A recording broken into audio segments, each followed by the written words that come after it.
The cold wind of the Danube whistles through the leather seams of the imperial tent. Inside, the flickering flame of a single tallow candle casts long, dancing shadows against the maps of a fractured empire. This isn't the Rome of marble statues and triumphant parades. This is the front lines of a brutal decade-long war. Sitting at a small wooden desk is the most powerful man on earth, Marcus Aurelius. But as he dips his pen into the ink, his hands aren't those of a conquering hero. They are the hands of a tired, aging man grappling with the weight of a plague-ridden empire and the betrayal of his closest friends. He begins to write, not for history books or for the citizens of Rome, but for himself. These private journals, which we now know as the Meditations, reveal a profound secret. Marcus was afraid. He felt the same tightening in the chest, the same midnight ruminations, and the same paralyzing anxiety that we feel today. However, Marcus discovered that fear is not a wall, but a ghost. He realized that while we cannot control the chaos of the world, we can build an inner citadel, a fortress of the mind that no invading army or personal tragedy can breach. To Marcus, Stoicism wasn't about suppressing emotion or becoming a cold, unfeeling statue. It was a rigorous, practical, psychological toolkit designed to dismantle fear at its source. In this video, we aren't just looking at ancient history. We are downloading a survival manual for the modern soul.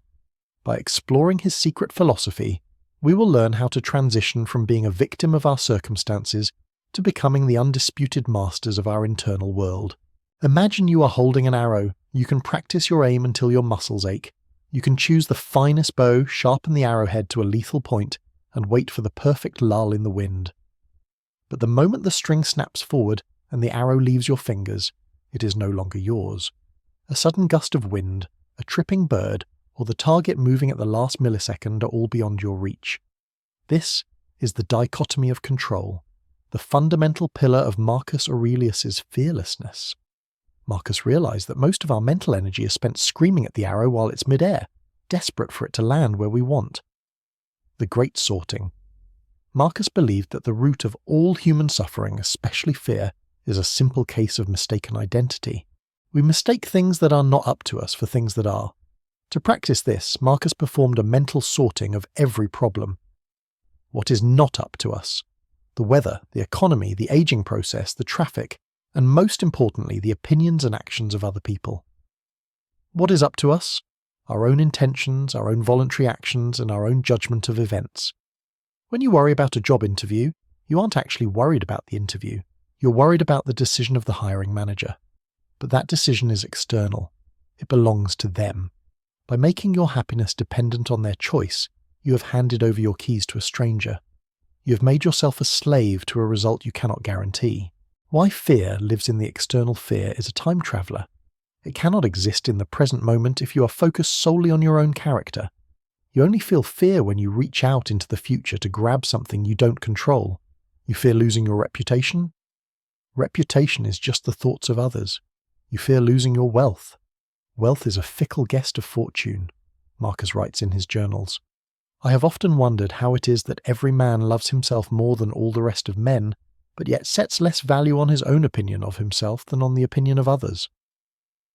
The secret to his fearlessness was a radical retreat. When the Germanic tribes were at the border, Marcus didn't focus on victory, because victory involves luck and external factors. He focused on being a competent commander. He shifted his goal from the outcome to the effort. The lesson, the retreat to the inner citadel. When you realize that 90% of your anxieties are none of your business, a strange lightness takes over.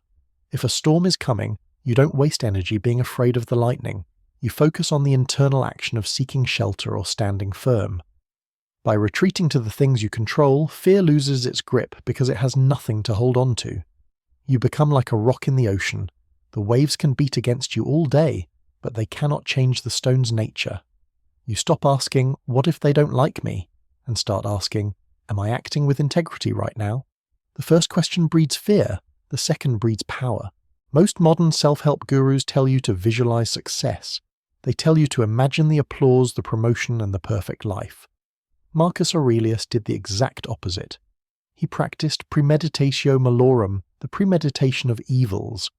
Every morning, before the sun rose over the Roman camps, Marcus would sit in the silence of his quarters and systematically imagine everything that could go wrong. He didn't do this to be a pessimist. He did it to become invincible. The practice, inviting the monster to dinner. The Stoic morning routine started with a startling mental exercise. Marcus would tell himself, "The people I deal with today will be meddling, ungrateful, arrogant, dishonest, jealous, and surly." He would visualize being betrayed by a general, losing a child to the plague, or being stripped of his purple imperial robes. We usually spend our lives trying to keep our fears in the basement, locking the door and hoping they don't make too much noise. Marcus suggested we open the door, invite the fear into the dining room and sit across from it. By visualizing the worst-case scenario, losing your job, your health, or your reputation, you're performing a stress test on your soul. The paradox: the monster has no teeth. Why would anyone do this? Because fear thrives on the unexpected. When a disaster catches us by surprise, it strikes with double the force, once from the event itself, and once from the shock of our shattered expectations. But when you have already lived through the disaster in your mind, you strip it of its greatest weapon: novelty.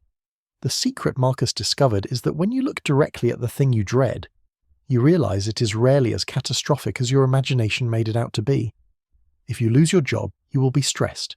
Yes, but you will still have your mind, your character, and your ability to work.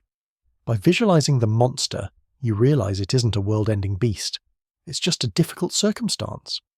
From anxiety to readiness, fear is a biological alarm system designed to alert us to threats. But when we refuse to look at the threat, the alarm just keeps ringing louder and louder. Premeditatio malorum turns the alarm off.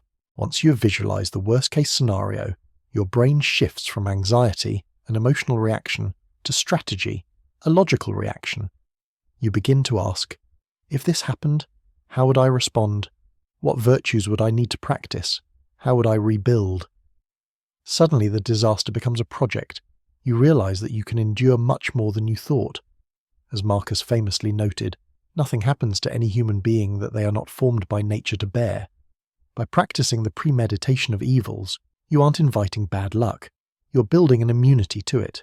You're ensuring that when the storm finally hits, you're the only one left standing, because in your mind, the storm has already passed. When we are gripped by fear, our world undergoes a violent contraction. Our vision tunnels, our pulse quickens, and the object of our anxiety, whether it's a looming deadline, a difficult conversation, or a personal failure, expands until it fills our entire field of vision. In that moment, your problem isn't just a part of your life, it is your life. Marcus Aurelius recognized this psychological trap. To combat it, he practiced a mental exercise that modern historians call the view from above. The technique? The cosmic zoom. Marcus would often remind himself to look at the world as if from a great height. Imagine yourself sitting in your room, paralyzed by a worry. Now, in your mind's eye, begin to rise. See yourself from the ceiling, a single person hunched over a desk. Rise higher, above your house and your neighborhood.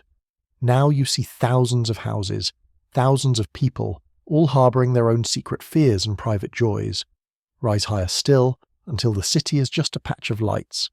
Then the continent, then the earth itself, a pale blue dot suspended in the silent vast vacuum of space. From this height, the boundaries of empires disappear. The great wars Marcus fought look like the scuffling of ants over a crumb. The lesson: shrinking the monster. The brilliance of this exercise is that it doesn't deny your problems, it merely rescales them. Fear relies on the illusion of magnitude. It convinces you that your catastrophic mistake at work is a world-ending event. But when viewed against the backdrop of geological time and infinite space, that mistake shrinks back to its true size, a grain of sand. Marcus wrote, "Total immersion in the current of things.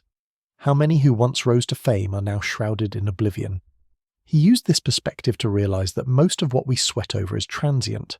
Our social awkwardness, our lost opportunities, and our bruised egos are microscopic events in the grand tapestry of human existence, breaking the ego's grip. Fear is almost always rooted in the ego.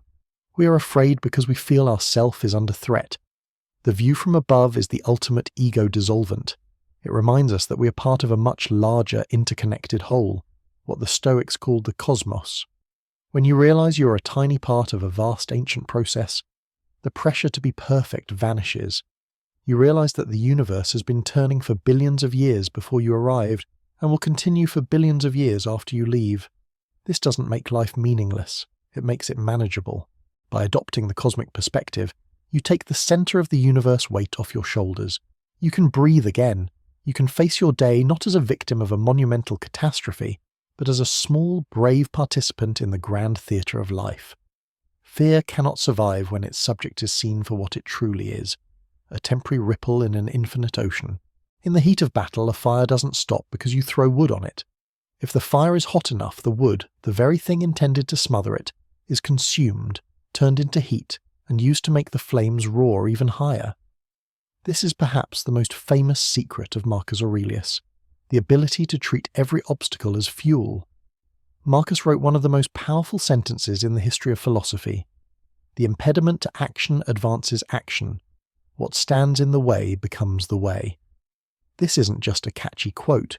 It is a total psychological inversion of how we perceive fear.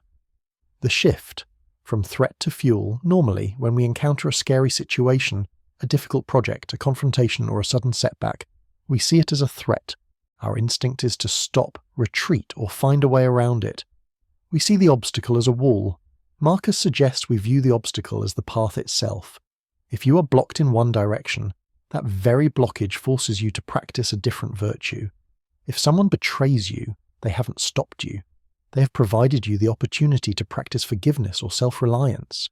If you fail at a venture, the failure hasn't stopped you.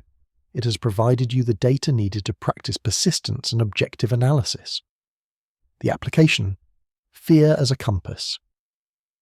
This philosophy transforms fear from a stop sign into a compass. Think about the thing you fear most right now. Perhaps it's public speaking or having a tough talk with a partner. Conventionally, we take that feeling of dread as a signal to avoid the task, but through the lens of Marcus Aurelius, that dread is a signal of where your inner citadel is weakest. It is a map showing you exactly where you need to train. If you are afraid of public speaking, that fear is a training ground to build courage. If you're afraid of being alone, that loneliness is the gym where you build self-sufficiency. By turning the obstacle upside down, you realize that the scary situation is actually a gift. It is the only way to gain the very strength you feel you lack. The alchemy of the mind. This is mental alchemy, turning leaden fear into golden character. Marcus believed that the mind is so powerful it can take any circumstance and convert it to its own purposes. When you adopt this mindset, you become fundamentally unstoppable. Why? Because there is no longer such a thing as a bad event. If things go well, you practice gratitude and productivity. If things go poorly, you practice fortitude and ingenuity. You no longer need to fear the future because you know that whatever happens, no matter how scary, it will contain the raw material you need to grow. You stop wishing for a life without obstacles and start realizing that the obstacles are precisely what make a great life possible. The final secret of Marcus Aurelius is perhaps the most difficult to swallow, yet it is the ultimate kill switch for fear. It is the concept of amor fati, a Latin phrase meaning a love of fate. Throughout our lives, we are taught to hope for the best and endure the worst. We treat life like a buffet where we try to pick out the good parts, the successes, the health, the praise, and push away the bad parts, the grief, the failure, the sickness. Marcus Aurelius realized that this constant picking and choosing is the primary source of our anxiety. As long as you are at war with reality, you will be afraid. The mindset. Everything is an opportunity. Amor fati goes a step beyond mere acceptance. To simply accept your fate is to grit your teeth and bear it. To love your fate is to realize that every single moment, no matter how painful, is exactly what the universe required of you at that time. Marcus viewed life through the lens of virtue. He believed that the only true good is being a person of character, justice, wisdom, courage, and temperance. If your goal is to be virtuous, then nothing bad can ever truly happen to you. Why? Because every situation provides the raw material for virtue. If you're stuck in traffic, you have the opportunity to practice patience. If you are treated unfairly, you have the opportunity to practice justice and restraint. If you are facing a terrifying health diagnosis, you have the opportunity to practice courage. In this framework, bad events are simply different types of training. You stop asking, "Why is this happening to me?" and start saying, "This is exactly what I needed to practice my strength." The conclusion: becoming invincible. When you reach the stage of amor fati, you become truly invincible. Fear loses its power because fear is the dread of a bad future. But if you have decided that you will love whatever the future brings, because you know you can turn it into something good, there is nothing left to be afraid of. Marcus Aurelius, the emperor who lived through plague, war, and the loss of 8 children, concluded that we shouldn't just tolerate the flames of life. We should be the fire that consumes them. He didn't want a life free from hardship. He wanted a soul that was strong enough to love the hardship. As the candle in that dark Roman tent finally burned down to the wick, Marcus wasn't trembling at the thought of the coming battle or the end of his life. He was ready. He understood that the world is a massive interlocking machine, and he was a vital part of it.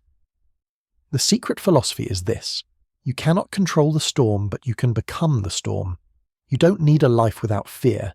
You need the inner citadel. Build it today, one thought at a time.